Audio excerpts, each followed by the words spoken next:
श्रीमद् भागवतम स्कंद 1 chapter 7 Drona पुत्र को दंड। जय श्री कृष्ण। दोस्तों, पिछले अध्याय में आप लोगों ने जाना नारद और व्यासदेव का संवाद के अध्याय में आप लोगों ने जाना नारद जी और व्यासदेव जी ने आपस में बात की और नारद जी ने अपने पिछले जन्म के बारे में व्यासदेव जी को बताया और उसके बाद व्यासदेव जी ने श्रीमद् भागवत लिखना शुरू कर दिया। इस अध्याय में हम आपको बताएंगे जब नारद मुनि जी व्यासदेव जी के कुटिया से चले गए तो शौनक मुनि जी ने पूछा कि उनके जाने के बाद व्यासदेव जी ने क्या किया। और उसके बाद सूत गोस्वामी जी बताते हैं राजा परीक्षित के बारे में कि उनका जन्म कैसे हुआ, उनके पूर्वज कौन थे और उन्होंने कैसे पांडवों ने अपना सारा उनके बारे में महाराज परीक्षित के बारे में विस्तार से बताते हैं। तो चलिए शुरू करते हैं आज की वीडियो। चैप्टर 7 द्रोण पुत्र को दंड। ऋषि शौनक ने पूछा, है सूत गोस्वामी जी, जब महान तथा दिव्य रूप से शक्तिमान व्यासदेव ने श्री नारद मुनि से सब कुछ सुन लिया तो फिर नारद के चले जाने पर व्यासदेव ने क्या किया।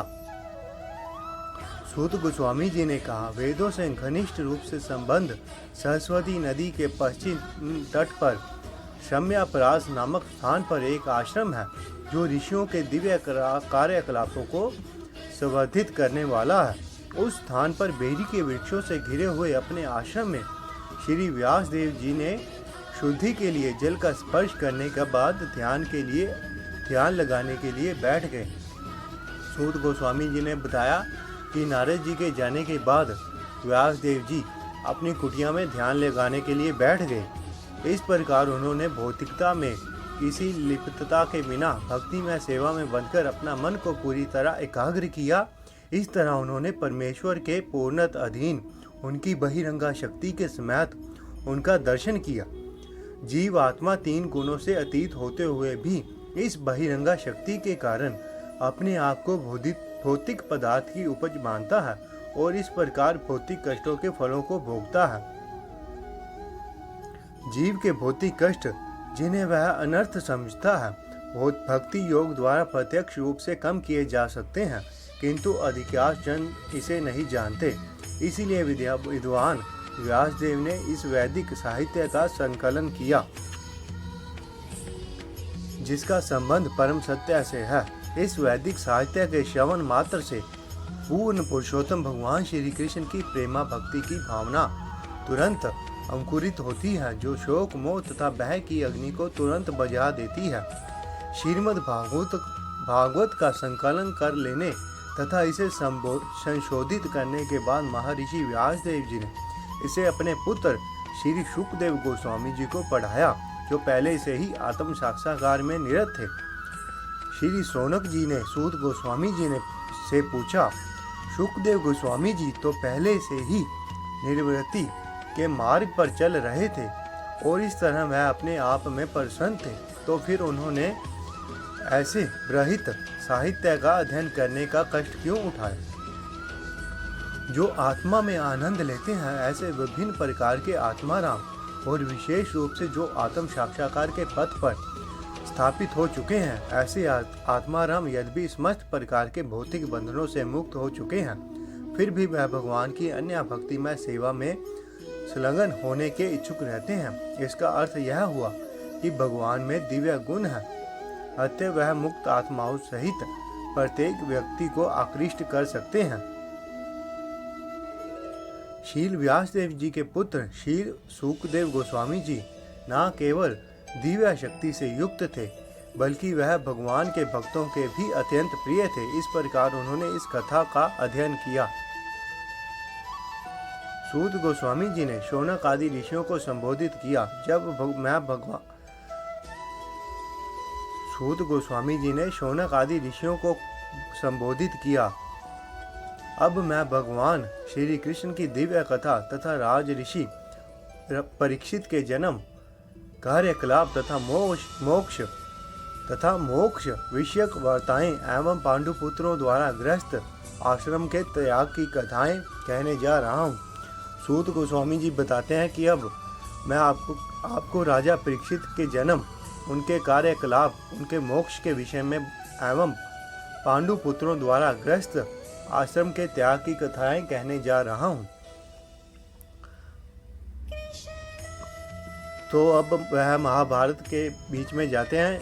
जब महाभारत की चल रहा होता है तो वह बताते हैं कि जब दोनों दलों अर्थात कौरवों तथा पांडवों के अपने अपने योद्धागण कुरुक्षेत्र के युद्ध में मारे जा चुके और मृत योद्धाओं को उनकी इच्छित गति प्राप्त हो गई, और जब भीमसेन की गदा के प्रहार से मेरुदंड टूट जाने के से धृतराष्ट्र का पुत्र विलाप करता गिर पड़ा, तो द्रोणाचार्य के पुत्र ने द्रौपदी के सोते हुए पांचों पुत्रों के सिरों को काटकर मूर्खतावश उन्हें उपहार स्वरूप यह सोचते हुए उसे अर्पित किया कि इससे उसका स्वामी प्रसन्न होगा।